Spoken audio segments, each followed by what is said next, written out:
सुर में गाना सीखिए पाधानीसा ऐप के साथ AI powered personal music teacher from Saregama. हमने कोशिश की कि मुल्क को जल्दी से जल्दी तैयार करें, उसकी ताकत बढ़ाएं। क्या माने हैं मुल्क को तैयार करने के? खाली लोगों का जोश बहुत ज़रूरी है लेकिन काफ़ी नहीं है, क्योंकि फ़ौजी तैयारी कितनी ज़रूरी हो उसके पीछे हज़ार और तैयारियां होती हैं।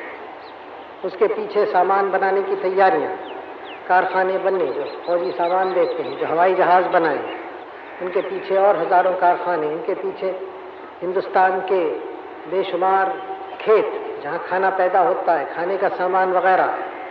यानी उस तैयारी के माने हैं कि हर तरफ से काम हो, हर एक आदमी अपना फ़र्ज़ अदा करे और ज़्यादा से ज़्यादा पैदा करे, जिससे हमारी आर्थिक हालत मजबूत हो। इधर ध्यान दिया गया और तरक्की हुई और होती जाती है। और हमारा मुल्क, हमारे मुल्क का, आपका, हमारा पहला काम है कि उससे हम मुल्क को बचाएं। उसके बाद सब और बातें होती हैं। जो देश अपनी आज़ादी को, अपनी ज़मीन को बचा नहीं सकता, उसकी कदर दुनिया में कौन करे, और उसकी ताकत क्या है और तरक्की करने की। इसलिए हालांकि सब में बड़ा काम हमारा इस वक्त है मुल्क की ताकत बढ़ाना, मुल्क की पैदावार बढ़ाना, मुल्क में से गरीबी निकालना और खुशहाल मुल्क को करना, हर एक को बराबर का मौका मिले तरक्की का। करोड़ों आदमी जो हिंदुस्तान में रहते हैं, हमारे बाल बच्चों को पूरा मौका मिले कि अच्छी तरह से बढ़ें, सब चीज़ें उन्हें मिलें, अच्छे हमारे देश के सेवा कर सकें बढ़ के। लेकिन ये सब काम उसी वक्त हो सकते हैं जब मुल्क की इज्जत, मुल्क की आज़ादी कायम है।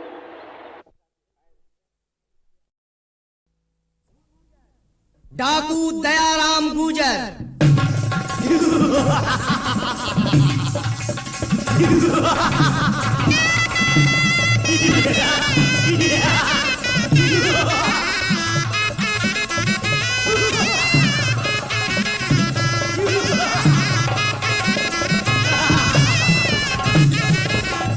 किस्सा ये दिलचस्प है, सुनिए खासो आम। देखो भाइयों गौर से लालच का अंजाम।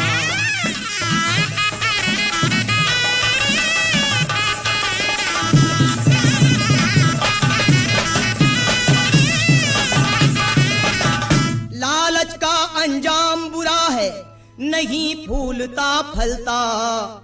धन दौलत के खातिर इंसान क्या क्या रंग बदलता।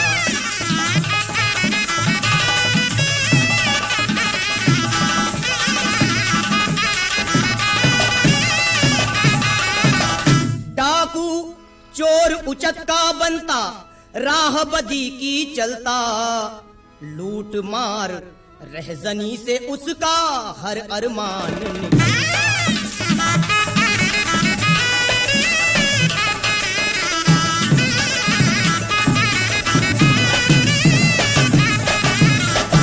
कहा पत्नी ने उसकी, मुझको गहने ला के पहना दो, बना दो मुझको बेगम, तन मेरा गहनों से सजवा दो।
कौन बड़ी ये बात, लाता तेरे वास्ते गहने रातों रात।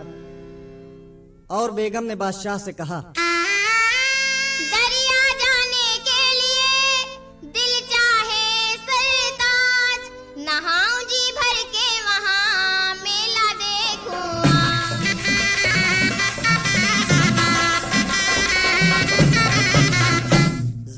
जाइए बेगम, मैं सब इंतजाम किए देता हूँ। इधर दयाराम से एक सरदार ने आकर कहा,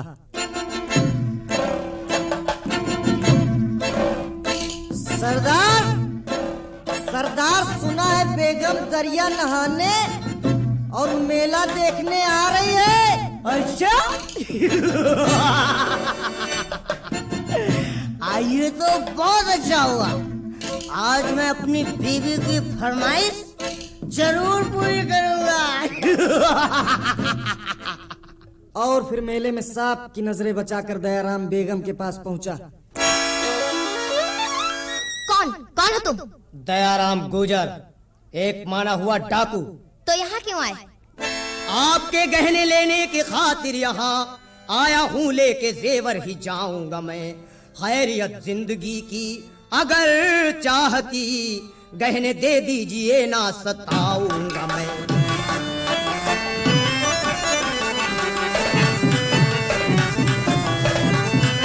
हाथ मेरे बदन को लगाना नहीं, गहने दे दूंगी खुद कुछ उजर ही नहीं। इस ढिठाई पे डाकू पने के लिए, इसका अंजाम क्या हो खबर ही नहीं।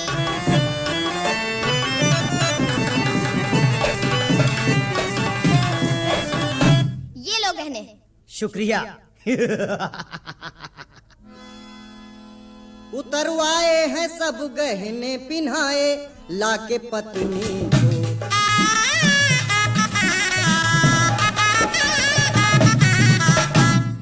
उतरवाए हैं सब गहने पिन्हाए, लाके पत्नी को। सुना जब बादशाह ने हाल दी, तस्कीन बीबी को।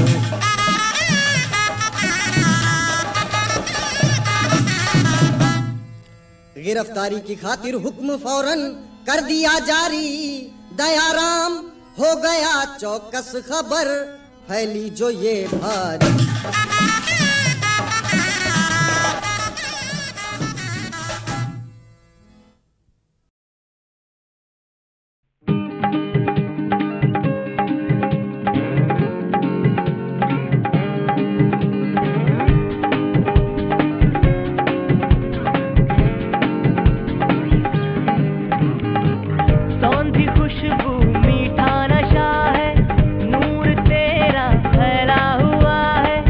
तू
गांधी जी का क्या संदेशा था।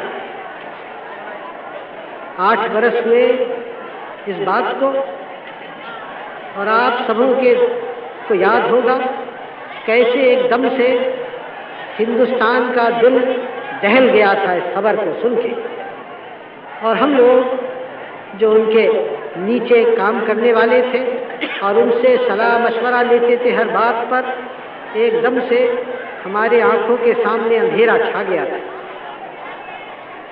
लेकिन अब इस बात को सोचकर और गांधी जी के जीवन को देखकर और उनके मरने को देखकर विचार ये होता है कि जीना भी अच्छा था और मरना भी अच्छा था। मामूली मरना उनको शोभा नहीं देता, जैसे मामूली जीना उनको शोभा नहीं देता।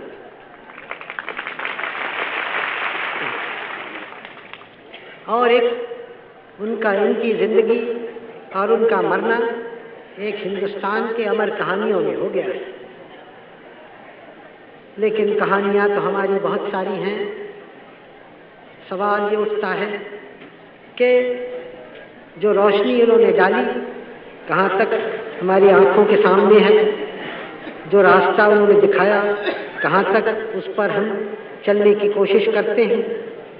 इसलिए ऐसे दिन जैसे 30 जनवरी था अभी, जो कि आप जानते हैं अब एक हमारे शहीदों का दिन हिंदुस्तान भर के लिए हो गया है। या आज का दिन 13 फरवरी, इस दिन कुछ देर ज़रा हमें अपने दिल से पूछना है, हम कहाँ हैं, हम किधर देखते हैं। हम महात्मा गांधी की जय कितनी हमने पुकारी, उनकी जय तो हुई, लेकिन कहाँ तक उनके रास्ते पर चले हम और चल रहे हैं। ज़रा अपने दिमाग को, दिल को ताज़ा करना और इस सवाल का जवाब ढूंढना, क्योंकि बहुत आसान होता है, हम भूल जाते हैं। लोग भूल जाते हैं बड़ी से बड़ी बातों पर, लोग बहक जाते हैं आसानी से, और हमने इतने बड़े काम उठाए हैं कि उसमें न भूलने की गुंजाइश है न बहकने की।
अपने समाज का नक्शा जो अपने दिल में बनाया है वो है समाजवाद का, जिसके माने मोटी तौर से ये हैं कि हम सब लोग देश में खुशहाल हो जाएं और ऊंच नीच कम हो।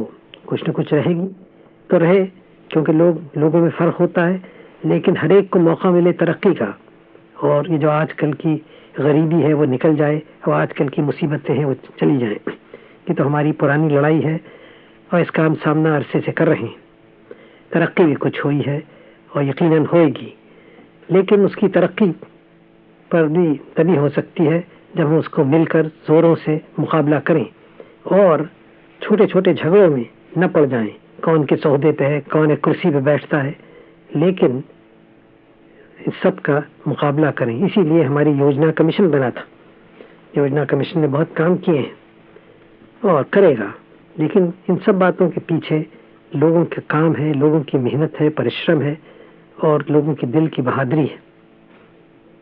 जो चीज़ें हमारे देश को कमज़ोर करती हैं, एकता को कम करती हैं, वो चीज़ें ख़तरनाक हैं, गलत हैं, हमें उनका मुकाबला करना चाहिए। तो आज के दिन या कल के दिन आप प्रतिज्ञा लेंगे जनता की एकता के, राष्ट्रीय एकता की, और कहेंगे कि मैं अपनी मातृभूमि की स्वतंत्रता और अखंडता की रक्षा करने के लिए भारतीय जनता के पुनीत संकल्प को दोहराता हूँ, चाहे इसके लिए कितना ही लंबा तथा कठिन संघर्ष क्यों न करना पड़े और चाहे बड़ी से बड़ी कुर्बानी क्यों न देनी पड़े। मैं राष्ट्र की एकता और शक्ति को बढ़ाने के लिए दृढ़ता से काम करने का संकल्प करता हूँ। ये प्रतिज्ञा तो आप लेंगे, मैं लूँगा, हम सब लेंगे, लेकिन इस प्रतिज्ञा के माने समझ लीजिए। बाज़ लोग बड़ी हिम्मत दिखा देते हैं जब वो सोचते हैं कोई लड़ाई के मैदान में जाके क्या क्या करेंगे, लेकिन असल हिम्मत होती है, असल वीरता होती है रोज़मर्रा के काम में। आप अपने रोज़ के काम में ये राष्ट्र को मजबूत कर रहे हैं, राष्ट्र की एकता बढ़ा रहे हैं या कमज़ोर कर रहे हैं। हमारे राष्ट्र में हर तरह के लोग रहते हैं, बहुत धर्म है, सब धर्म हमारे देश के धर्म है। अपने धर्म पे हम रहें, यह हमें अधिकार है, उसकी सेवा करें, लेकिन दूसरे धर्म का भी आदर करें और याद रखें कि दूसरे धर्म वाले भी हमारे देश के हैं और उनका भी साथ देना, उनकी रक्षा करना और उनसे सहयोग करना हमारा कर्तव्य है। बहुत दिन हुए, 2000 बरस से ऊपर सम्राट अशोक ने कहा था कि हम अपने धर्म की सेवा करें और दूसरे के धर्म की भी सेवा करें, आदर करें उसको, तब हमारे धर्म की दूसरे भी सेवा करेंगे। ये पुराना भारत की संस्कृति रही है और इसी ने भारत का नाम बढ़ाया, और इस समय तो किसी कदर दुनिया की हो गई है ये, तो और भी ज़रूरी है कि हम अपने सामने पुराना आदर्श रखें, चाहे धर्म हो, चाहे भाषा हो, चाहे अलग अलग भारत के भाग में, प्रदेशों में हम रहते हों। हमें याद रखना है कि भारत एक है